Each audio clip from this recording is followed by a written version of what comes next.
grade 2, and our topic will be the science of honey. So today we'll be explaining about the pros and also the cons of honey. So at the end of this presentation, I really hope that each and everyone who watches this video can get a rough conclusion about how honey benefits the human and also what are the cons by consuming honey. Hello everyone, my name is KAISAH SAJIDAH. My matrix number is 223233. So next, we are diving into one of the most fascinating aspects of natural food science, which is the incredible power of honey as natural food preservative.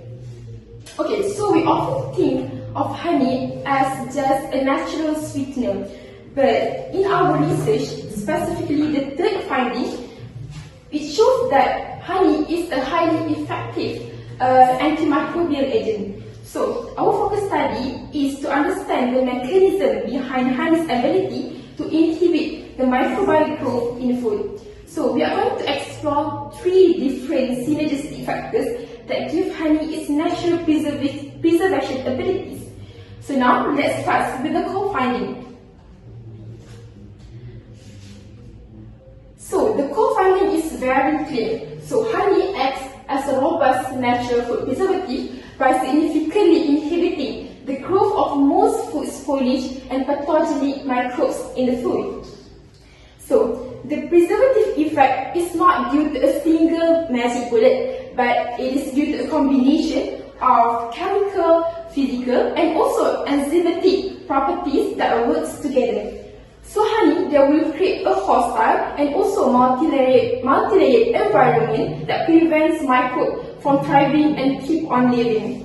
So by inhibiting these microbes, honey will improve the safety and also the shelf life of the food products. And this is why the honey inside the ancient Egyptian tombs is still edible until today. So we can break into three key defenses, which are, the first one is high sugar or low water, second is acidity, and last one is the hydrogen peroxide production. So now let's look at the first two physical mechanisms. Okay, the first two physical mechanisms is related to honey's physical composition. So the first one is high osmolarity. So high osmolarity is the facet for the high sugar content. So honey, it has 80% sugar content, which is considered quite high, which leads to a very low water activity inside honey, which is around 0.52 to 0.62. And why this thing matter? Because water activity is very crucial for the microbial growth. So hypoosmotic condition is like you've been stranded in the desert for the microbe cells, and via osmosis, the honey will draw the water out from the microbe cell and eventually will shrink and dehydrate the microbe, and they will die. And so without water, survival and growth is actually very impossible for the microbe cell.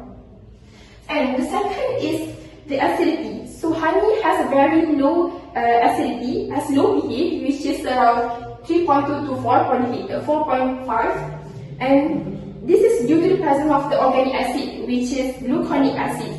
And this is actually crucial because major of the food spoilage bacteria thrive near the neutral pH, which is around 6.5 to 7.5. And dropping the pH this low will actually stop the enzyme function and also metabolic processes of the microbes. Okay, so moving beyond the physical environment, honey also mounts a chemical defense. So the third major factor is the production of the hydrogen peroxide. So honey, they contain this one enzyme called glucose oxidase. So when the honey is diluted, even slightly, this enzyme, which is glucose oxidase, will become activated, and they will react with the glucose and produce the hydrogen peroxide. So as we know, hydrogen peroxide is the most powerful and disinfectant and also oxidizing agent. So this three-pronged attack, which is high sugar content, acidity, and also hydrogen peroxide production, will actually result in a broad spectrum activity. So studies consistently shows that honey's potential to restrict the growth of the major food threats microbes, including E. coli, Clostridium perfringens, Staphylococcus aureus, and also various Salmonella species. And it is actually very important to note that certain honey, such as Manuka honey, contain additional non-parasite components such as methyl and this methyl which will provide an extra layer of heat stable and also highly potent defense. So while honey is clearly a fantastic natural preservative, we must actually address the real-world complexities and limitations that they have. So the biggest limitation is very potency. So the antimicrobial activity of the natural honey is not uniform. It can vary up to 100-fold depending on the botanical source, the geographical location, and also how the bees were managed. So when we are trying to incorporate honey inside the food product, we cannot assume that it will provide the same effectiveness every single time. And the second one is, while honey kills most active microbe cells, it can still contain dormant bacterial spores, especially Clostridium botulinum. And this is why health guidelines did not recommend for us to give honey to the infants under 12 months because they can pose risk of botulism. And finally, processing effects. So processing effects can be very detrimental, and commercial methods like pasteurization and also excessive filtration, while we are trying to clean the product, can actually lower the levels of those beneficial enzymes such as glucose oxidase, and thereby will reduce the honey's overall natural potency. So what can I conclude from my part is honey is an exceptionally effective and fascinating natural antimicrobial agent. Its preservation capability is rooted in the synergy of its complex properties, which are the dehydrating effect of high sugar, the inhibitory nature of its low pH, and also the active chemical attack from the hydrogen peroxides. When sourced and processed minimally, honey will offer a sustainable, broad-spectrum defense against microbial attacks, which make it an excellent natural ingredient for improving both the quality and safety of the food products. That's all for me. Assalamualaikum and hi, my name is Muhammad HAZIQ bin ZAINI and my register number is 22363. Today I will talk about the prebiotic effect on honey. Honey is much more than a sweetener. It is a functional food with prebiotic effects that support gut. Prebiotic effects are non-digestible food components that selectively stimulates the growth of beneficial gut bacteria. And the International Scientific Association for Prebiotics and Prebiotics, a widely used secondary source, explained that prebiotics must resist digestion in the upper gastrointestinal tract, be fermented by gut microbes, and specifically promotes the growth of beneficial bacteria. This concept is also explained in Human Microbiome in Health and Disease, a tertiary textbook which highlights that prebiotic helps nourish good bacteria such as Lactobacillus and Bifidobacterium, contributing to improved digestion, immunity, and overall gut balance. Next slide. Honey meets this criteria because it naturally contains non-digestible carbohydrates like oligosaccharides and fructooligosaccharides, which are able to pass through the small intestine without being digested. A primary study by Science and colleagues, which is 2005, demonstrate that honey's oligosaccharides significantly increase beneficial bacteria in laboratory models, supporting the idea that honey can contribute to a healthier microbiome. Next slide. In addition to these carbohydrates, honey is rich in bioactive compounds such as polyphenols, flavonoids, and antioxidants that help reduce inflammation and oxidative stress in the gut. Next slide. A secondary review published in Food Chemistry analyzed dozens of studies that conclude that honey combination of oligosaccharide and antioxidants create a gut environment and encourage the growth of beneficial microbes while suppressing harmful ones. When honey reaches the colon, its oligosaccharides are fermented by microbes, which leads to improved microbial balance, reduced harmful bacteria, and enhanced gut barrier function. For example, a primary study published in the Journal of Food Science found that honey consumption increased level of lactobacillus and bifidobacterium, two of the most important bacteria for digestive health. Research also shows that not all honey is equal raw and minimally processed. Honey has stronger prebiotic effect because heating and filtration can reduce their beneficial components. Next slide. Varieties like Manuka, Tualang, Acacia, and Dark Forest honey contain especially high levels of oligosaccharide and polyphenols. A secondary review to nutrients concluded that the honeys generally have greater antioxidant and prebiotic activities, making them more effective for gut support. Next slide. As a result, the prebiotic effects of honey can lead to several measurable health benefits, including better digestion, reduced bloating, improved mineral absorption, enhanced immune activity, and reduced inflammation in the gastrointestinal tract. Next slide. A Malaysian clinical study on tualang honey found significant improvement in gut health markers, providing real-world evidence that honey can help address issues like liposis and pituitaries. These findings align with tertiary nutrition sources, which classify honey as natural bioactive food with functional health properties beyond simply providing energy. It is important to ensure honey moderation due to its natural sugar content, and honey should never be given to infants under 1 year old because of the risk infant botulism. And I think that's all from me, and I will pass to the next presenter.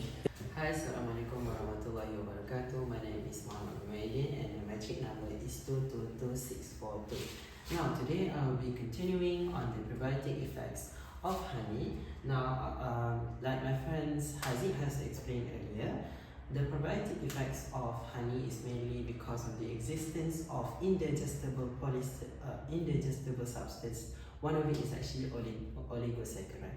Now, I will be focusing on which is another substance that was actually a product of the digestion from the microbial gut that contains in the intestine, resulting in the production of SCFA, on which the full name is short-chain fatty acid. Now, short-chain fatty acid is a group of molecules. One of it is actually butyric, propionate, and acetic acid. Next slide. Now, the group of molecules is actually most research have been conducted, and there have been proofs that some of these molecules have a lot of health benefits, especially to the gut, and even to the immune system, even to the neurological health itself. Now, the first one is actually the enhancing neuronal health. This focuses on the butyric acid. The behavior of the butyric acid is that it has the ability to penetrate through the brain barrier that will alter into the neurotransmitter effect. This actually can improve the neuronal activity of the body that may help through the body coordinating system. Now, another effect of the SCFA is the constipation relief. Now, the production of the SCFA, it improves like I said earlier, the SCFA mainly produced in the gut microbiome, which is in the intestine or in the colon, I would say. The colon, one of the problem of the colon that some patients of constipation is that it lacks of motility. The muscle of the colon cannot push the feces through the pathway of the colon into the anus. Now, the problem SCFA is the action of the SCFA to prevent this. The action of the SCFA to prevent this is that it will react. It will improve the moisture and also the water and salt intake, thus improving the moisture of the gut of the colon. Then increases the motility of the colon. Therefore, it can be the contraction activity of the colon muscles can be conducted easily, and therefore the feces pathway into the anus can be easily conducted, therefore preventing the constipation. Now another SCFA effect is cholesterol reduction. Now the behavior of the SCFA is that it can trigger an adaptation towards the body metabolic pathway. Now some people, especially when you are in a diet, you want to reduce your cholesterol or even the glucose intake. Even the glucose intake. The SCFA can alter the activity of the metabolic body. Some research say that it can alter and moves the body, or I would say it attracts the body to digest the cholesterol, which causing the cholesterol reduction inside the body, which can improve diet in most people if you want to reduce cholesterol, especially towards people with obesity.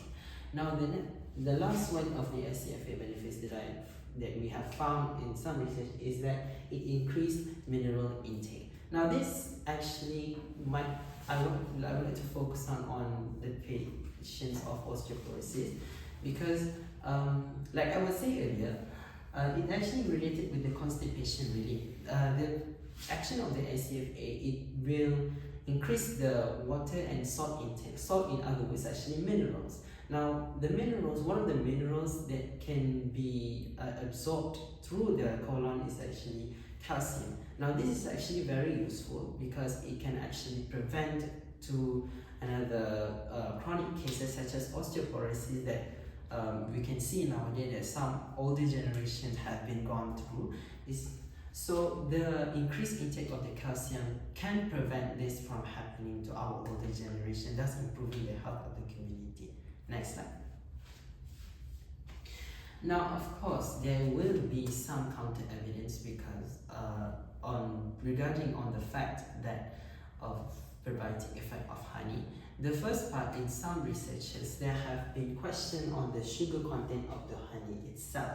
As far I would say, of course, the honey itself is actually very sweet, so therefore it symbolizes the content of glucose because it is, yes, it does contain some oligosaccharides, some indigestible substances that actually leads to the prebiotic effect, but it does contain glucose, which can be a risk to a diabetic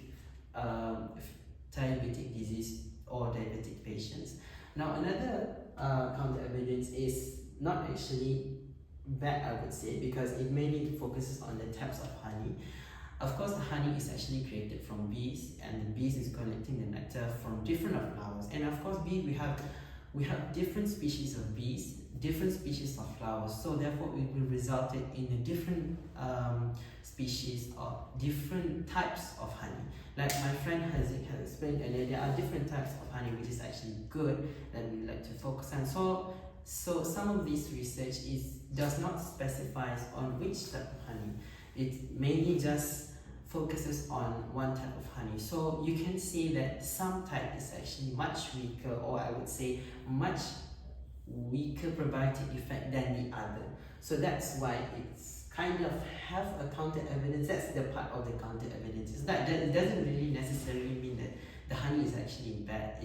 Is bad, but it's kind of not very specific because it's not general. Yes, because in the research itself is general, but in the production of honey, as much as we know, is actually very different itself. And that's all for me. Assalamualaikum and hi everyone. So my name is AINNUR ATHIRAH with my date number 222425. So today I will continue about the antimicrobial properties in honey. Next. So when we talk about honey, most of us will think about the sweetness of honey, about the pancake with the honey drizzle, about the dessert, and about the tea. So honey is actually more than that. It actually has a strong antimicrobial properties that can help to fight the bacteria, virus and also fungi. Next. So these are the antimicrobial properties of honey. So the first one is it has low water activity. Honey actually has a very little component, very little of the water component. So since the bacteria need water to grow, so when the bacteria land in honey, they cannot grow because of the dry condition there. So the next one is high sugar concentration. As what Muhammad have been saying about the counter evidence just now, honey has high sugar concentration. So it will create something called osmotic effect. So there's like pulling out the water out of the bacterial cell until they shrink and also lead to death. So the next one is the natural acidity. Honey has the natural acidity because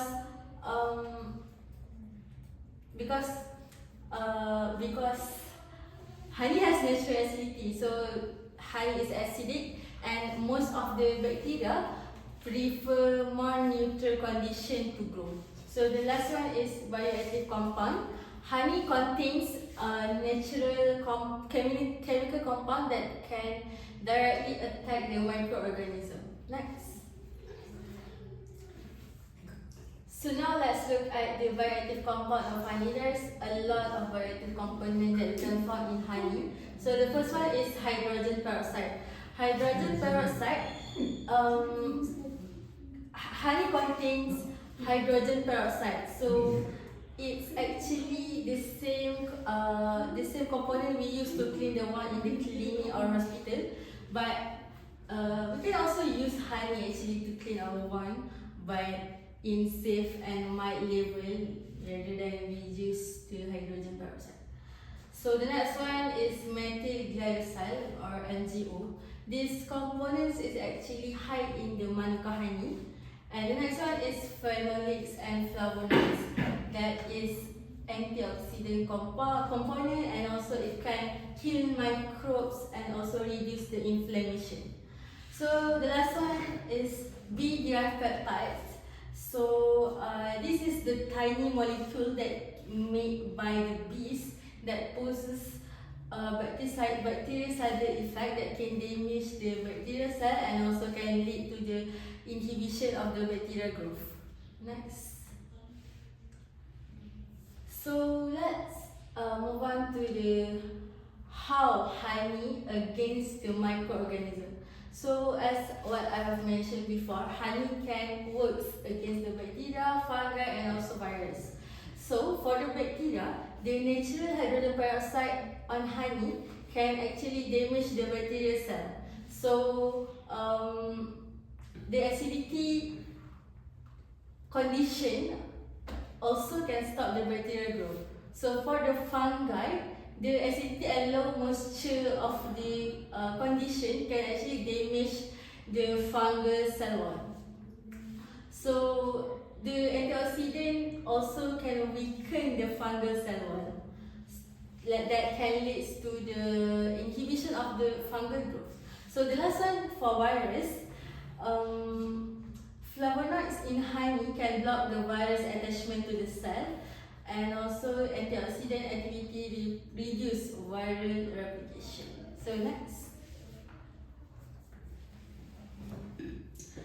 So next one, this is how honey works. Honey can work in two ways, either orally or topically. So orally, which is honey can also use internally, which is we can consume it orally. So it can help reducing cough, sore throats, and release upper respiratory discomfort, and also for our general wellness.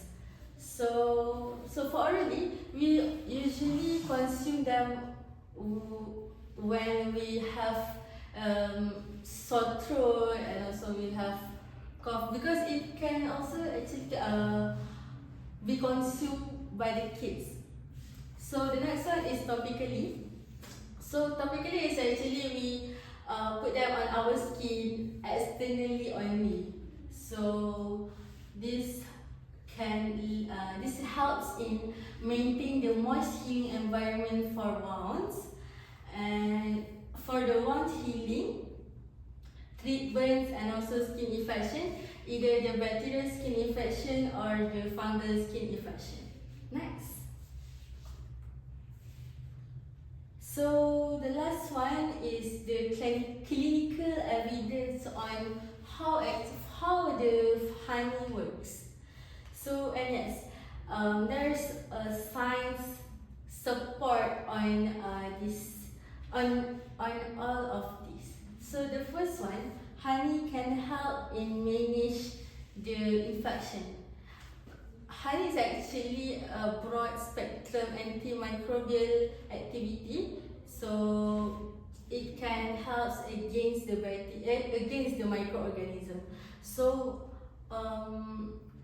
it also can reduce cost severity because there is a lot of the clinical trials that shows that honey is actually effective in relieving nighttime cold by the kids and also adults. So how it works? It works like it soothes the irritated throat tissue and provide the mild antimicrobial effect to our airway. So the next one is promotes faster wound healing. Honey can actually maintain the moist wound environment and can reduce inflammation in our skin. So it also can stimulate the tissue regeneration.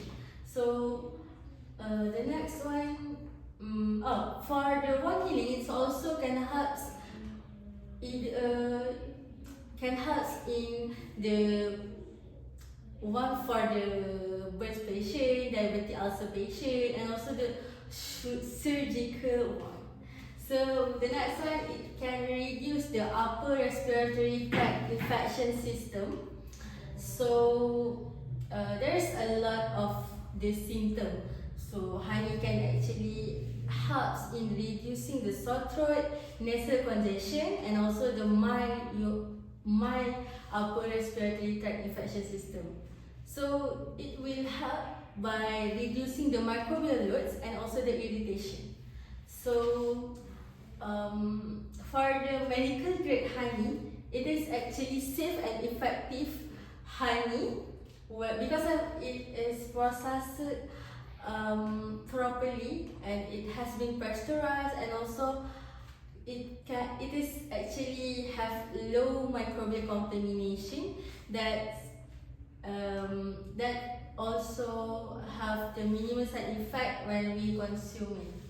So to conclude this, I think honey is actually not a sweetener. It is a natural antimicrobial agent with a strong scientific evidence that play a lot of role in our life. So that's all for me. I will pass to the next presenter. So now that we have explored the antimicrobial benefits of the honey, it is also important to look at the pros and also the cons. So in science, every claim must be evaluated from both sides, which is we will be looking at the pros and also we will be looking at the cons.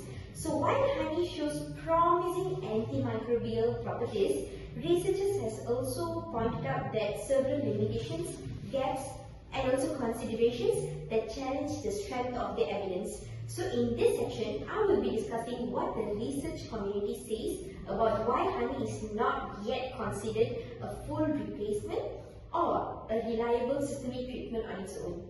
So first, we'll look at the limitations in scientific evidence. So one of the major counter-arguments concerns the strength of clinical evidence. So although honey has been used traditionally for healing, especially in wound care, research supporting internal or systemic use is still limited. So which means that, for an example, a research is being conducted which is Israeli in 2014 has highlighted that honey is effective when applied topically, which means on the skin. But there is not enough high quality evidence to support its antibacterial use when consumed orally. So in other words, what works in a petri dish or on a wound may not necessarily work the same inside a human body. So this gap in evidence has resulted in many healthcare bodies being cautious about recommending honey as a primary treatment. So next, we'll look about another important challenge relates to the quality of existing studies. A systematic review by Abdul Qasim and his colleagues in 2020 pointed out that many studies on honey and antimicrobial effects suffer from several research weaknesses. So for example, these weaknesses include small sample sizes, which limits how confidently we can generalize the findings. There is also a moderate risk of bias in many studies, meaning that the methods or the interpretation may unintentionally favor the positive results. So additionally, many human studies do not include placebo-controlled designs, which is essential to confirming whether honey can truly make a difference or compared to doing nothing or receiving a normal treatment. Another challenge.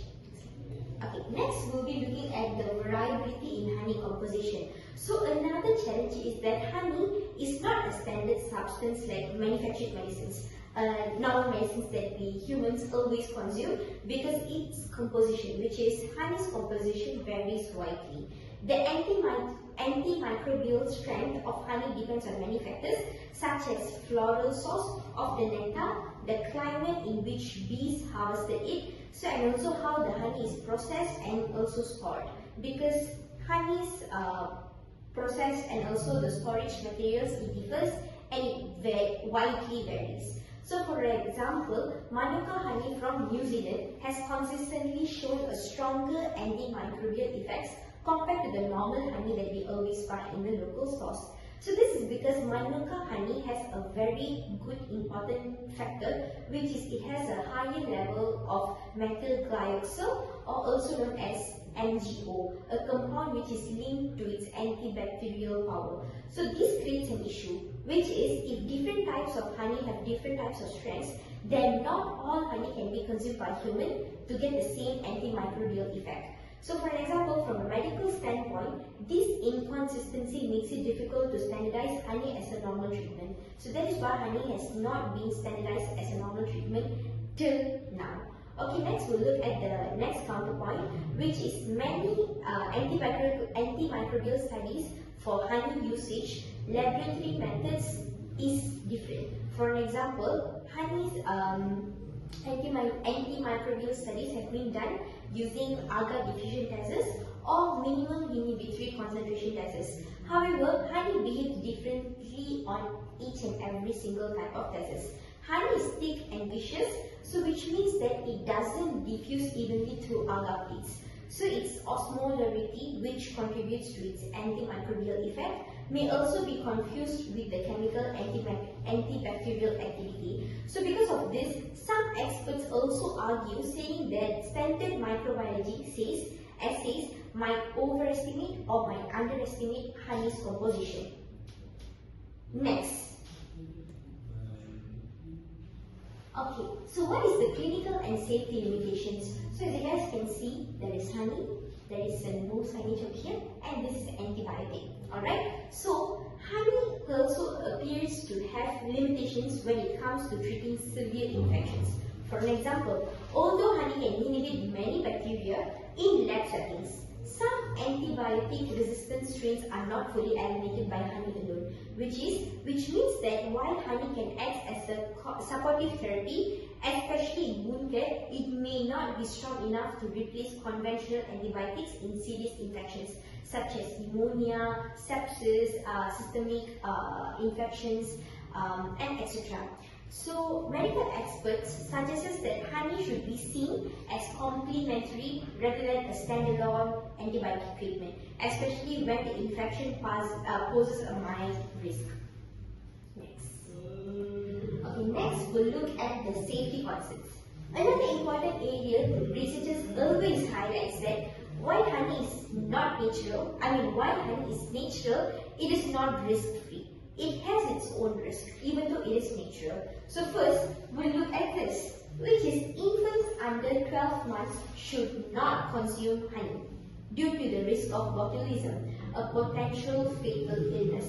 So their digestive system are not mature enough to handle the honey's composition. So it is also not enough to handle the dormant bacterial spores which can sometimes be present in the honey. Second, honey is very high in sugar. So for individuals with diabetes, regular or high dose consumption could worsen blood glucose control, which is it might fluctuate the blood glucose level. For an example, if they are taking the insulin, it might affect while consuming the honey. So this makes long-term systemic use problematically unless monitored carefully. Next, Manuka honey. Manuka honey, as I explained earlier, Manuka honey has a very high component which is methyl glyoxal, also known as MgO. So this compound contributes to antibacterial effects. Researchers have pointed out that its long-term effects in concentrated doses are still not fully understood. So excess reactive carbonyl compounds, which is MgO, may cause cellular stress, and also more research is needed to confirm whether this possesses a long-term health concern or not. So consuming honey has a very high MgO content. So studies still have not proved or have concluded that whether high MgO is good for a human health or not. So it is really bad if we are consuming honey in a very excess amount. Next, when we put all these counter evidences together, the picture becomes clear, where honey is fascinating natural product. It has so much of good contents. However, from a scientific and medical perspective, the evidence is not strong yet, and it's not fully proven, saying that honey is 100% and 100% acceptable in normal medical treatment. So research is still ongoing, and also many results are not promising. But the limitations in study quality, variability in honey composition, testing challenges, and the medical safety concerns, that honey is still best viewed as a complementary therapy rather than a replacement for established treatments. So in conclusion, honey has demonstrated meaningful antimicrobial effects, but the scientific community remains cautious for valid reasons. Until standardized testing methods, larger clinical trials, and consistent formulation accesses, honey will still remain as an interesting yet supplementary option in healthcare. Thank you. Hi everyone, my name is ADRIANA and my matrix number is 223346. So today I would like to talk about the honey's microbial origin and safety concerns. As the other presenters say, honey do have a beneficial help to our bodies, which are they contain enzymes, antioxidant, and phenolic compounds. But they do contain some microorganisms, environmental contaminants, and plant-derived toxic that pose safety concerns to us. Next. So the first safety concern that I want to highlight is the Clostridium botulinum spores in the honey. So it is a soil-dwelling anaerobic bacteria that where the spores are attached to pollen and thus carried by the bee itself. Why do spores survive in the honey even though they have a high concentration of sugar and low moisture environment? Because they consist of, they produce endospore, which metabolically inactive in this extreme environment. However, they do remain dormant in this position, but they will germinate if the environment is in their favor. So infant is more susceptible to infected by the Clostridium botulinum spores because of their immature gut microbiome and underdeveloped immune system. These two factors interconnected with each other because of the gut microbiome in infant are less developed, which allow the ingested spores and those spores to germinate and multiply to produce toxins, neurotoxins within the intestines, leading to the severe illness and paralysis. While adults have diverse and developed gut bacteria population that provide colonization resistance and preventing the Clostridium botulinum to growing. This process called in infant is infant botulism, while in adults that have a developed gut, it is a type of foodborne illness. So the third one is the low gastric acidity. infants have a lower acidity level stomach of acid compared to adults. The higher the acidity in mature digestive system help to kill or inhibit the germination of the spores, while the less acidic environment in infant gut make it more favorable place for the spore to germinate and transform a toxin-producing bacteria. So the symptoms of infant botulinum are constipation, is the first sign of the infection, lethargy, irritability, and the main one is the weak muscle tone, or we call it as fluffy baby syndrome. And for the severe cases, breathing difficulty or paralysis. So for the next one, I want to highlight the allergy risk of honey. People do not know that some people do allergic to honey because of some people are triggered by the pollen protein from the flower source or protein from the honey itself, which contaminate while the bee produces the honey. When the allergens are ingested, they can cause an immune response that leads to an allergy reaction. So how our body reacts when this honey and when this allergen that come to our body. So the body immune system will identify this protein as a foreign and produce antibodies such as immunoglobulin E, and this antibody will recognize this allergen and trigger a chemical reaction such as they release histamine that cause the symptom of an allergic reaction. So the symptoms of someone that have allergy to honey is like mouth itching, swelling, hives, wheezing or asthma flare, and some severe cases anaphylaxis that requiring an inquiry. That this condition needs to have medical emergency that require immediate and medical attention. The next one. So for the last one is mad honey poisoning. I think some people do not know what is mad honey poisoning. So mad honey poisoning is a type of honey that contains granulotoxins, naturally occurring neurotoxins, derived from the nectar and pollen of certain rhododendron species. This dark reddish honey is a toxic and narcotics when consumed, and primarily it produced in the mountainous region of Turkey and Nepal.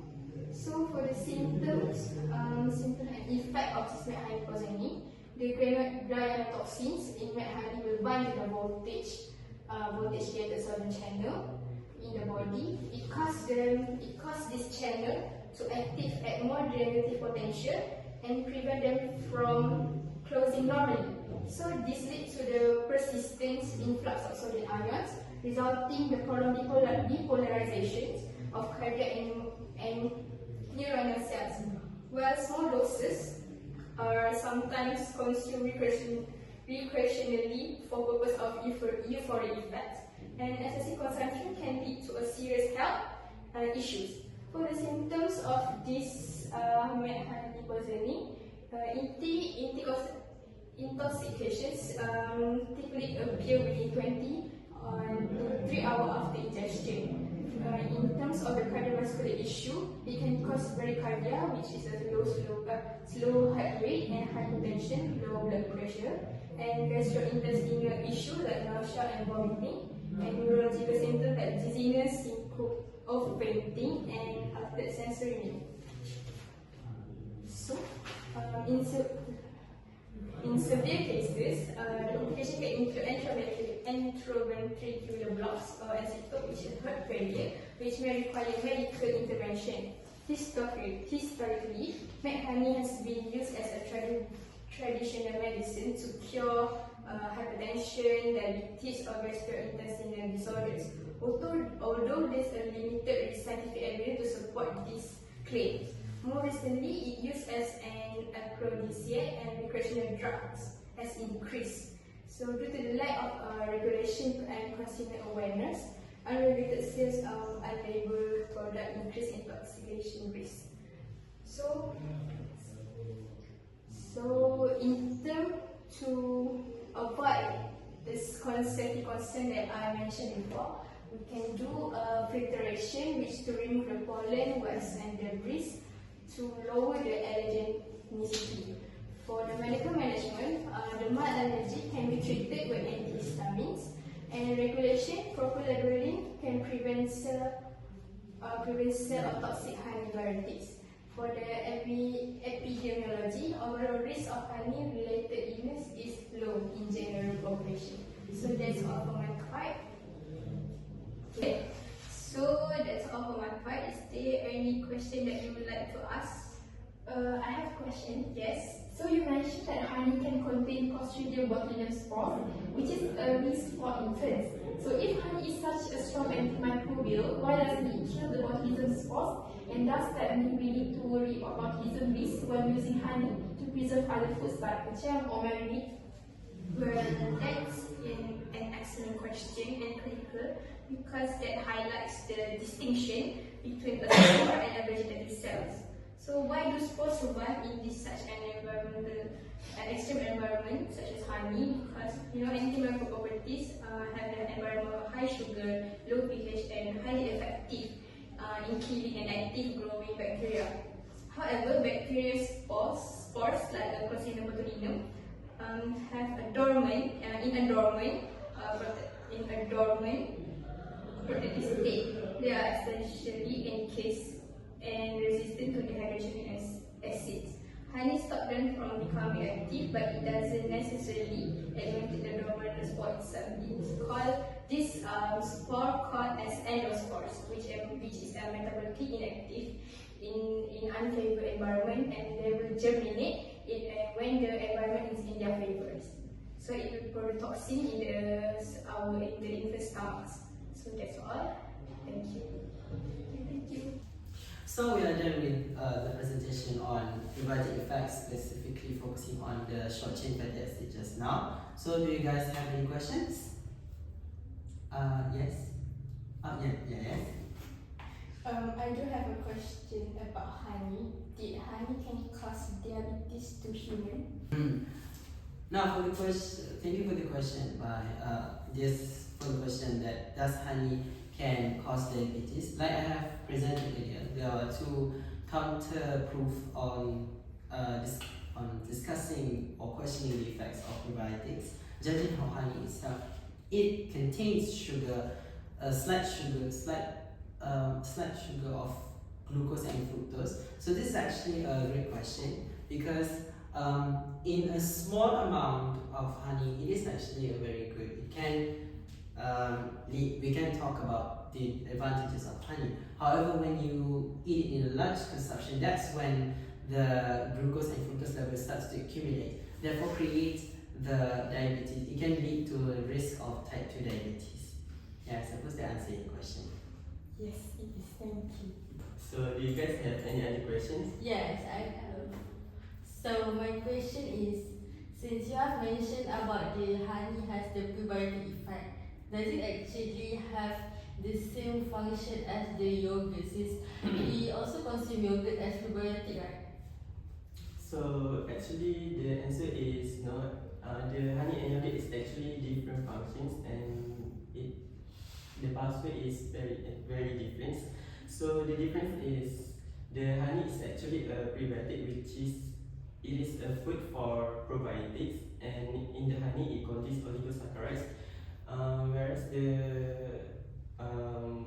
yogurt is actually a probiotic, which it contains living bacteria like Bifidobacterium and Lactobacillus, and it is actually and its function is introduce bacterial into the gut system. So that's what it is. Thank you. So do you guys have any questions? Yes, Kai, I do have a question. So just now you mentioned that hydrogen peroxide is only produced when the honey is diluted. So can you explain a little bit more on that? And also, does that mean that honey is only effective as a preservative after it is mixed into a food product and not when it is stored in a jar? Okay, that's a good question, Shalini. Okay, so in a jar pure of honey, the low water activity keeps the enzyme glucose oxidase dormant. So it is essentially turned off because there isn't enough water for the reaction to occur.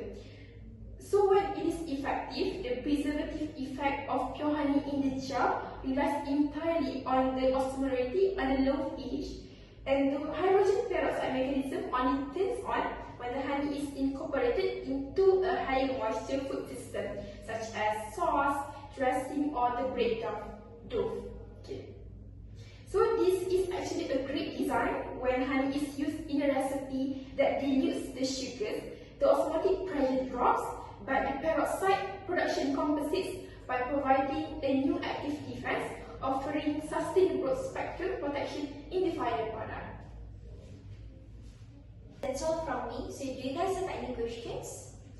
I do, regarding about the why is the Manuka honey considered more effective than regular honey? Alright, so it's a very great question from our presenter ADRIANA. So Manuka honey is considered more effective because it has high levels of methyl glycol, which is also, I've explained earlier, which is also known as MGO, a stable and potent antimicrobial compound derived from dihydroxyacetone found in the nectar of the Manuka flower, so which is also known as Leptospermoscoparium. So MGO is responsible for much of Manuka's non-peroxide antimicrobial activity, so meaning that it remains antibacterial even when hydrogen peroxide is found in it. So the main antimicrobial agent in most regular honey is actually neutralized or broken down by heat, light, or body fluids. So in contrast, regular honey relies primarily on hydrogen peroxide, which is easily degraded and therefore less stable in real biological conditions. So that's all from me. Thank you. In conclusion, honey do bring benefits to human like prebiotic effects, antimicrobial properties, and as a natural preservative in foods. However, due to insufficient finding from research, it also can be concluded that honey do possess risks to humans.